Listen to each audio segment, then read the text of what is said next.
Hello students, कैसे हैं आप। आशा करती हूँ कि आप सभी अपने घरों में सुरक्षित हैं। व्याकरण बोध में आज हम वर्ण विचार का विस्तृत अध्ययन करेंगे। स्टूडेंट्स, व्याकरण बोध के पिछले वीडियो में हम लोग पढ़ चुके हैं कि भाषा का उच्चारण ध्वनि से होता है। प्रत्येक स्वीकृत ध्वनि को लिखने के लिए एक विशेष चिन्ह निर्धारित किए गए हैं। यह विशेष चिन्ह ही क्या कहलाते हैं? वर्ण कहलाते हैं। इस प्रकार वर्ण भाषा की वह मूल ध्वनि है जिसके खंड ना हो सके।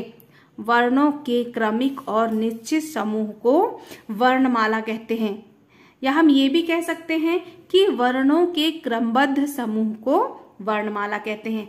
वर्णमाला के अंतर्गत स्वर, व्यंजन, संयुक्त व्यंजन, अयोगवा और अन्य वर्ण भी शामिल होते हैं। स्वर के अंतर्गत अ, आ, ई, उ, री, ए, ओ, औ ये 12 वर्ण शामिल होते हैं।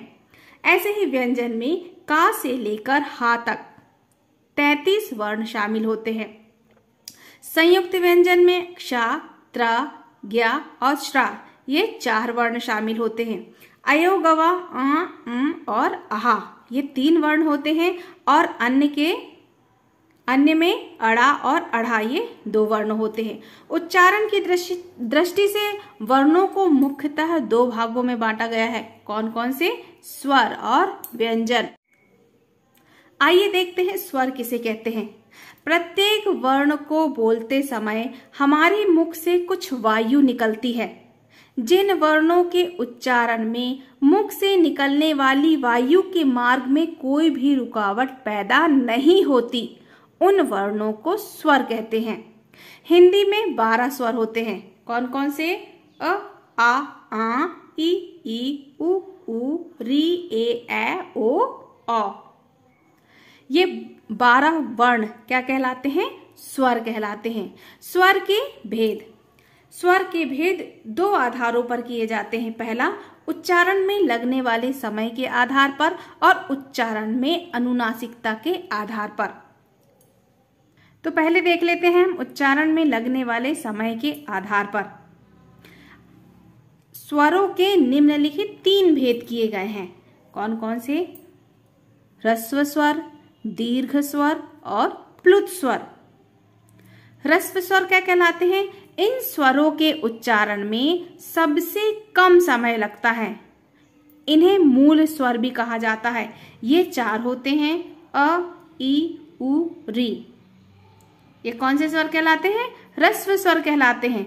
उच्चारण करके देखिए। अ, ई, उ, री। इनके उच्चारण में सबसे कम समय लगता है, इसलिए इसे ह्रस्व स्वर या मूल स्वर कहा जाता है। दूसरा है दीर्घ स्वर। इन स्वरों के उच्चारण में ह्रस्व स्वरों से दुगना समय लगता है। ये 8 होते हैं। मेरे साथ दोहराएं। आ, ई, उ, ए, ओ, औ। ये कौन से स्वर कहलाते हैं? दीर्घ स्वर कहलाते हैं, क्योंकि इसमें ह्रस्व स्वर से थोड़ा ज्यादा समय लगता है, या कहें कि दुगना समय लगता है इन वर्णों के उच्चारण में। तीसरा कहलाता है प्लुत स्वर। जब किसी स्वर के उच्चारण में ह्रस्व स्वर से तिगुना समय लगता है, उसे प्लुत स्वर कहते हैं। स्वर के प्लुत रूप को निर्देश करने के लिए संस्कृत में स्वर के आगे इस तरह एस जैसा अंक लिखने की प्रथा है। ये ज्यादातर संस्कृत के श्लोक और मंत्र उच्चारण में इसका ज्यादा प्रयोग किया जाता है, जैसे ओम, राम। हिंदी में प्लुत स्वरों का प्रचलन प्रायः नहीं है। अगला है स्वरों की मात्राएं। स्टूडेंट्स, ये हम जानते हैं कि स्वर से ही मात्राएं बनती हैं। जैसे अपने मूल रूप में, जैसे आज, इत्र और ओस, ये आ, ई और ओ ये अपने मूल रूप में है। ऐसे अगर इनको मात्रा के रूप में लिखेंगे तो मीरा शब्द में ये जो ई की मात्रा लगी हुई है, ये ई और आ स्वर मात्रा के रूप में प्रयुक्त हुए हैं। अब हम देख लेते हैं कि किस स्वर से कौन सी मात्रा बनती है। स्वर क्या कौन कौन से होते हैं? अ, आ, ई, उ, री, ए, ओ, औ। छोटे आ से कोई भी मात्रा नहीं बनती। बड़े आ से बनती है आ की मात्रा। छोटे ई से बनती है छोटी ई की मात्रा। बड़े ई से बनती है बड़े ई की मात्रा। छोटे ऊ से बनती है छोटे ऊ की मात्रा। बड़े ऊ से बड़े ऊ की मात्रा। री से री की मात्रा। ए से ए की मात्रा। ए से ए की मात्रा। ओ से ओ की मात्रा और औ से औ की मात्रा। अब इसके बाद जान लेते हैं कि अयो गवाह किसे कहते हैं।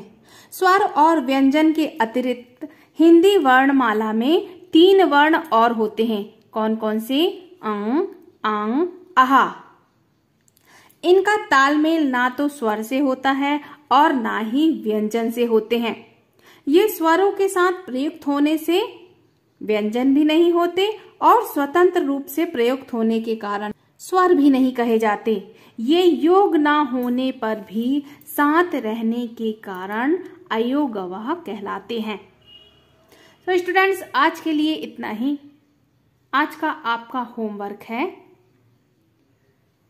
इसका पुनः अभ्यास करें। अगले वीडियो में हम उच्चारण में अनुनासिकता के आधार पर स्वरों का अध्ययन करेंगे। आज के लिए इतना ही। Okay students.